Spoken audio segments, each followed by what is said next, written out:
ലീഗലിയും ചെയ്തു നോക്കി. അടിയന്തരാവസ്ഥ കാലത്ത് നിരോധിച്ചു, ഗാന്ധി വധത്തിൻ്റെ കാലത്ത് നിരോധിച്ചു.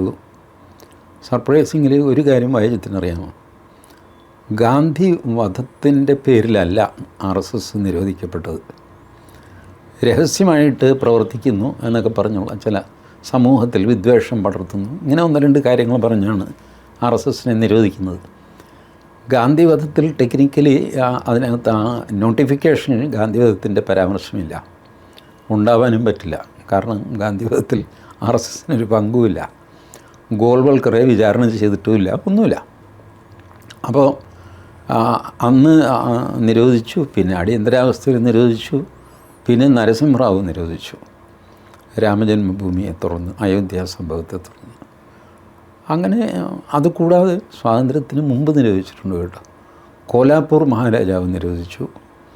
ബ്രിട്ടീഷുകാർ ഇവിടെ നമ്മളുടെ സെൻട്രൽ പ്രോവിൻസ് ആൻഡ് ബിരാർ, മധ്യപ്രദേശും ഉത്തർപ്രദേശിൻ്റെ കുറച്ച് അംശവും ചേർത്തുള്ള വലിയൊരു പ്രോവിൻസായിരുന്നു അത്. CP ആൻഡ് ബിരാർ എന്ന് പറയും. CP ആൻഡ് ബിരാറിൽ RSSനെ അല്ല നിരോധിച്ചത്, RSSകാർ സർക്കാർ സർവീസിൽ പാടില്ല എന്ന് പറഞ്ഞിട്ടൊരു നിരോധനം ബ്രിട്ടീഷുകാർ കൊണ്ടുവന്നിരുന്നു. ഇങ്ങനെ ഒരുപാട് നിരോധനവും സംഗതിയും ആക്രമണവും ഒക്കെ കഴിഞ്ഞിട്ട് സ്റ്റെപ്പ് ബൈ സ്റ്റെപ്പായിട്ട് വളർന്നു വന്നൊരു സംഘടനയാണിത്.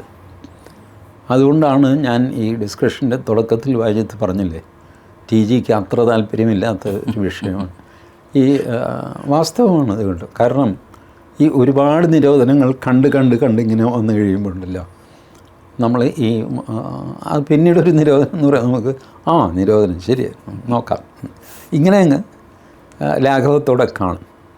അപ്പം ഞാൻ പറഞ്ഞില്ലേ ഈ ഡിഫറൻസ്. അപ്പോൾ എന്നോട് നാരായൺജിയാണ് പറഞ്ഞത്, ഇങ്ങനെ ഗുരുജിയെ കല്ലെറിഞ്ഞു, അതിൻ്റെ വാർത്ത ഒന്ന് സംഘടിപ്പിക്കണം.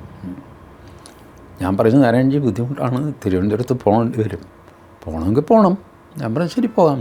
അതിനായിട്ടല്ല, ഞാൻ വേറൊരു കാര്യത്തിന് തിരുവനന്തപുരത്ത് പോയപ്പോൾ ഒരു ദിവസം കൂടെ അവിടെ താമസിച്ച് കേരളകൗമുദിയിൽ പോയി അതിൻ്റെ ഫോട്ടോയൊക്കെ എടുത്തുകൊണ്ട് വന്നു.